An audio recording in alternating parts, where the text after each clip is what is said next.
2025 मायथाइनि थाखाय मोनसे गेदेर भबिष्यतबाणी आं नोंथांमोननो लानानै फैदों।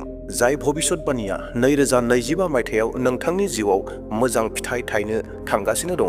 अनजाग्रा प्रियफोर, जि भबिष्यतबाणीनि बाथ्राखौ आं बुंनो थांगासिनो दङ, आं बुंनो नागिरदों बे भबिष्यतबाणीया माब्लाबाबो फेलें जानाय नङा। बियो फिथाइ थायथारगोन आरो बियो जाफुंथारगोन। बे प्रफेसिया साख्रि मोनगोननि प्रफेसि नङा। बे प्रफेसिया भिसा मोननायनि प्रफेसि नङा। आं दायो बे भिडिअनि गेजेरजों जि प्रफेसिखौ बुंनो नागिरदों, बे प्रफेसिया बयनिख्रुइबो मुलाम्फा गोनां प्रफेसि जागोन। नोंथांनि जिउआव बेबायदि मुलाम्फाफोरखौ लानानै फैगोन। अनजाग्रा प्रियफोर, बेबायदि प्रफेसिखौ बुंनो थांगासिनो दङ। दा बेयावहाय भिडिअखौ जोबजासिम नायगोन जेन नोंथाङा बे प्रफेसिखौ मोजाङै मोनथिजोबहैयो आरो नोंनि जिउआव जेन मुलाम्फा आरो मुलाम्फाया सफैयो। नोंथाङा बे प्रफेसि आरो मुलाम्फाखौ मोनथिनो हास्थायोब्ला नोंथाङा भिडिअखौ जोबजासिम नायदो। अनजाग्रा प्रियफोर, बेखिनियावनो खावलायनो हास्थायबावदों सोरबा जुदि आंनि चेनेलाव गोदान फैदोंब्ला साबस्क्राइब दासिमबो जुदि आंनि चेनेलखौ खालामाखैब्ला साबस्क्राइब खालामना लादो आरो लोगोसे मोनसे लाइक होदो। नोंथांमोना लाइक होनो दाबावथार।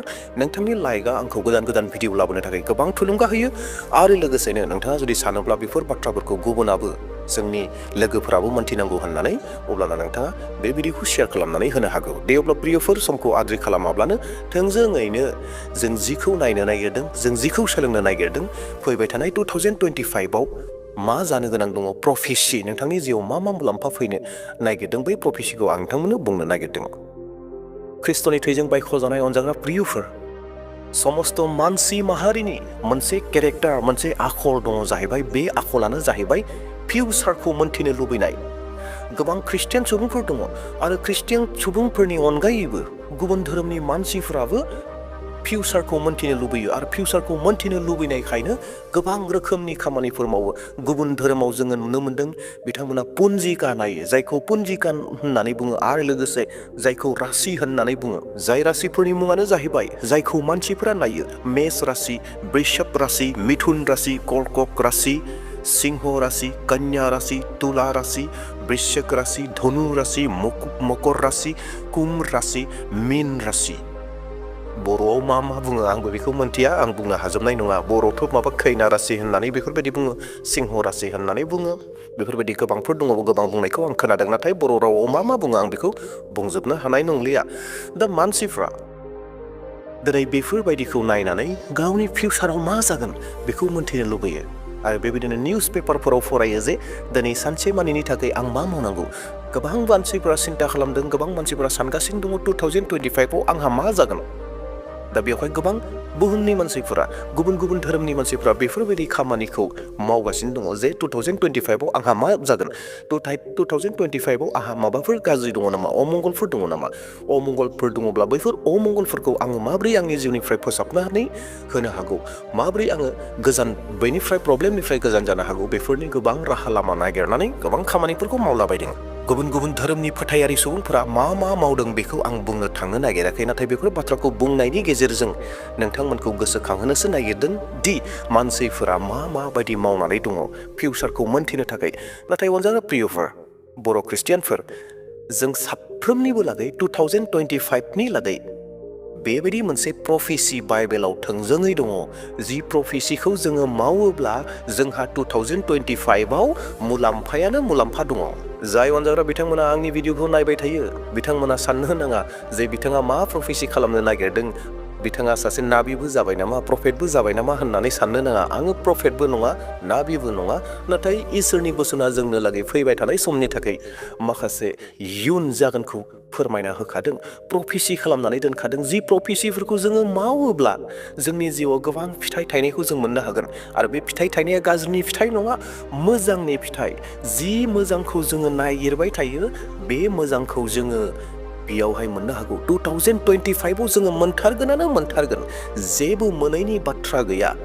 इसोरनि बोसोना जोंखौ रोखा खालामदों, जों मोनथारगोन। दा बेयावहाय अनजाग्रा प्रियफोर, 2025नि थाखाय नोंथांनि थाखाय जिसु ख्रिस्ट'आ जा प्रफेसिखौ खालामनानै होदों, बे प्रफेसिखौ नोंथांमोननो मोनथिहोनो नागिरदों आरो बिनि गेजेरजों नोंथांमोना गोबां आशीर्बाद मोनगोन आरो 2025आ नोंनि थाखाय मोनसे फिथाइ थायनाय बोसोर जागोन। 2025 मायथाइया नोंथांनि लागै गोबां बेसेन गोसा मुलाम्फा गोनां बोसोर जागोन जेब्ला नोंथाङा बे प्रफेसिखौ मानिगोन, जेब्ला नोंथाङा बे प्रफेसिखौ लागोन। बे प्रफेसियानो जाहैबाय माथाइनि 7:12 सिरि। इयेस अनजाग्रा प्रियफोर, माथाइनि 7:12 सिरि। आं फरायनायनि सिगां नोंथांमोनखौ खावलायदों, नोंथांमोनाबो गावनोबो देहेन खालामगोन, बेनिफ्राय नोंथाङा प्रफेसिखौ मोननो हागोन। बेनो जाहैबाय नोंसोरो गाव गावनि लागै गुबुनफोरखौ जेरै मावजानो हास्थायो बेबादिनो नोंसोरबो गुबुनफोरनि लागै माव। बे मोनसे इसोरनि होनानै दोनखानाय प्रफेसि नङा ने अनजाग्रा प्रियफोर? थारैनो बे मोनसे प्रफेसि। जानो गोनां बाथ्राफोरखौ, मावनांगौ खामानिखौ जोंनो फोरोंनानै दोनखादों। बे जोंनि लागै मोनसे प्रफेसि। 2025 नोंथाङा जुदि बे खामानिखौ मावोब्ला नोंथाङा हास्थायनाय मानिखौ मोनजोबगोन। बेनो जाहैबाय जोङो गोबां समाव मान सनमान लुबैयो। बे मोनसे मानसिनि हुदा, मानसिनि आखल, आरो बेखौ बयबो मोननो लुबैयो। गोरिब जाथों, धोनि जाथों, रोंनाय जाथों, रोङै जाथों, बयबो मान सनमानफोरखौ मोननो लुबैयो। दा बेयावखाय अनजाग्रा प्रियफोर, 2025 बेखौ जिसु ख्रिस्ट'आ नोंनो होनो थांगासिनो दङ, होनो नागिरखादों आरो होनो थाखाय दोनखादों प्रफेसि खालामनानै। नाथाय जोङो मा मावनांगौ बेखौ मोननो थाखाय बेखौबो जोंखौ फोरोंनानै दोनखादों इसोरा। जेरै जोङो गुबुननिफ्राय मोननो लुबैयो, मोननो हास्थायो, बेबायदिनो जों गावनो मावग्रोनांगौ बे बाथ्राखौ फोरोंखादों। आं जुदि गुबुनखौ सनमान होयोब्ला बयबो आंखौ सनमान होगोन। आं जुदि गुबुनखौ सहाय होयोब्ला बयबो आंखौ सहाय होगोन। आं जुदि सोरजोंबा लोगो जाफानानै थादोंब्ला बयबो आंजों लोगोसे लोगो जागोन। डेट मिन्स, बेनि माने फैबाय थानाय समाव 2025 नोंथांनि जिउआव जों जेब्ला मावगोन, साफ्रोमबो ख्रिस्टियान फोथायारिफ्रा बे खामानिखौ मावगोन, अब्लाना जों साफ्रोमबो बेखौ मोनगोन। जों जुदि गुबुननो मान सनमान होयोब्ला गुबुना आंजों लोगोसे थाफानानै आंनो मान सनमान होगोन। गुबुनखौ सहाय होयोब्ला बै मानसियाबो आंखौ सहाय होगोन। गुबुननो मदद होयोब्ला बयबो आंनो मदद होगोन। गुबुनजों लोगो जायोब्ला बेबो आंजों लोगो जागोन। गुबुननो थाइसे धार होयोब्ला बियो आंनो थाइनै धार होगोन। आं जुदि गुबुनजों लोगोसे मोजां रायज्लायोब्ला बेबो आंजों मोजां रायज्लायगोन। अनजाग्रा प्रियफोर, बे जाहैबाय 2025 फैनो गोनांनि मोनसे गेदेर भबिष्यतबाणी। नोंथाङा मोननो थांगासिनो दङ, नाथाय नोंथाङा बे खामानिखौ मावनो नांगोन। फिसा मोनसे एग्जाम्पल, उदाहरन होनो नागिरदों। अनजाग्रा प्रियफोर, जों जुदि बबेबा गिदिर हाग्रायाव जुदि थाङोब्ला, एबा बबेबा गिदिर हलाव जुदि थाङोब्ला, बबेबा गिदिर न' हलाव थाङोब्ला, थांनानै बै जायगायाव जुदि जोङो गाबख्रावनानै होयोब्ला, हेलौ होननानै बुङोब्ला, hello hello hello hello hello hello होननानै मोनसे इक' फैयो, इक' जायो। मानो? बे बुंनायनि इक' सिस्टेम, बारनि गेजेरजों इक' सिस्टेम जानानै आंनि खोमायाव खोनाफैफिनो। थिग बेबायदिनो अनजाग्रा प्रियफोर, जों जुदि गुबुनखौ सनमान होयोब्ला गुबुनाबो जोंखौ सनमान होगोन। गुबुनजों लोगोसे गोदै राव रायज्लायोब्ला गुबुनाबो जोंजों लोगोसे गोदै राव रायगोन। आं जुदि गाज्रि राव रायोब्ला, गुबुननि गाज्रि बाथ्रा बुङोब्ला, बै मानसिया खोनाफिनोब्ला बै मानसियाबो बे एखे गाज्रिखौनो बुंगोन। आमुखाया गाज्रि, आमुखाया गाज्रि होननानै बुंगोन। नाथाय जेब्ला जोङो गुबुनखौ बाख्नायगोन, गुबुनखौ जोङो गोजौआव दिखोगोन, बिथाङाबो नोंखौ आंखौ गोजौआव दिखोगोन। दा बेयावखायनो इसोरनि बोसोना बेखौनो स्पष्ट खालामदों जाहैबाय, 2025 जों जुदि साफ्रोमबो बे खामानिखौ मावोब्ला, जों जुदि गुबुनखौ सहाय होयोब्ला बेबो आंखौ सहाय होगोन। गुबुनखौ सनमान खालामोब्ला आंखौ सनमान खालामगोन। दा बेयावहाय जिखौ मोननो हास्थायदों बेखौ गावनो मावग्रोनांगौ, अब्लासो जोंबो गुबुननिफ्राय मोनफिनगोन। आरोबाव मोनसे उदाहरन होनो नागिरदों, एग्जाम्पल होनो नागिरदों बे बाथ्राखौ मोजाङै बुजिनो थाखाय। बेनो जाहैबाय, जों जुदि माइ फिथाइखौ मोननो लुबैदोंब्ला, आबादनिफ्राय जुदि फिथाइ मोननो लुबैदोंब्ला जोङो आबाद मावग्रोनांगोन। येस अनजाग्रा प्रियफोर, नङा होनब्ला? आबाद मावग्रोनांगोन। जों माइ गायनो नांगोन। माइ गायनायनि उनावसो जोङो माइ फिथाइखौ मोनगोन।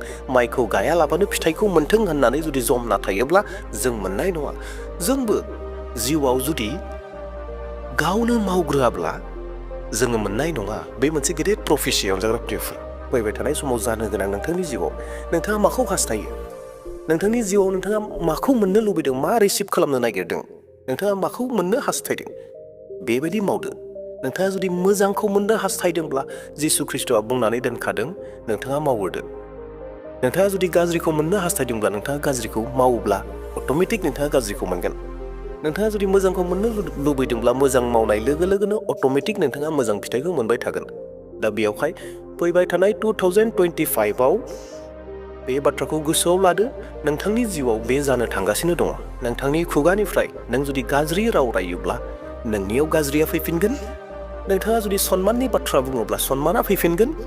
नोंथाङा जुदि सहाय नागिरदोंब्ला नोंथाङा सहाय होग्रोदो, गासैखौबो नोंथाङा मोननो हागोन।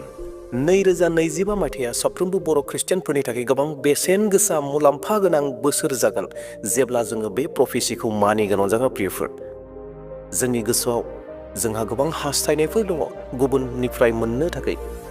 गुबुननिफ्राय बेखौ मोननो, बेखौ मोननो, बैखौ मोननो, गुबुननिफ्राय मान मर्यादा मोननो, गोबां रेसपेक्टफोरखौ मोननो जों गोबां हास्थायो। नाथाय जों बेसेबां बे खामानिखौ मावग्रोनो रोंदों?